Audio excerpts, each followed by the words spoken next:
dengan semakin dikenal, publik juga menyanjung, bahkan menjadikan sebagai role model, itu dampaknya terhadap hidupnya Ko Denis gimana?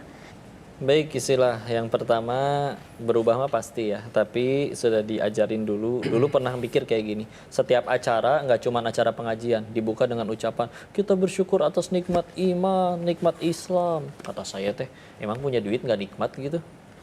Atau punya jabatan nggak nikmat? Setelah dipikirin, ya juga, hanya iman dan Islam yang nggak punya potensi jadi dosa, yang saya tahu. Tapi ketika akhirnya bicaranya tentang harta dan segala macam, ada orang malah tergelincir jadi rusak gara-gara hartanya, gara-gara jabatannya. Maka sama, popularitas juga sama. Itu ujian dan baru bisa jadi nikmatnya kapan?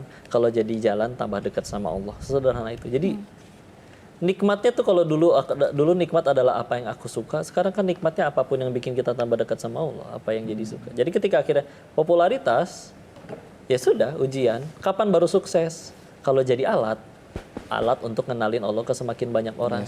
Kalau malah ngenalinnya diri sendiri, rugi. Kapan baru sukses? Bukan ketika makin banyak yang datang, tapi ketika yang bicara ikhlas aja lillahi ta'ala. Kayak gini mah lagi diuji weh. Kalau lagi dapat kebaikannya disampein orang niru, ngalir pahala jariahnya. Kalau misalkan enggak, malah bawa keburukan, yuk kita begini, malah dapat dosa jariah. Dan dakwah tuh ringan aslinya. Baru jadi berat kalau kita ngewajibin orang harus jadi soleh gara-gara kita. Gimana caranya? Apalagi perintah Allahnya, fadzakir innama anta mudzakir. Ingetin doang, tugas kamu ngingetin, lasta alaihim bimusaitir, engkau tidak berkuasa di atas yang lain. Orang jadi baik setelah ngobrol sama kita. Allah yang ngubah, jangan suka ngaku-ngaku, kita mah nggak ngapa-ngapain. Ya, nggak usah kita apa-apain juga, dia tobat mau tobat aja, ya nggak?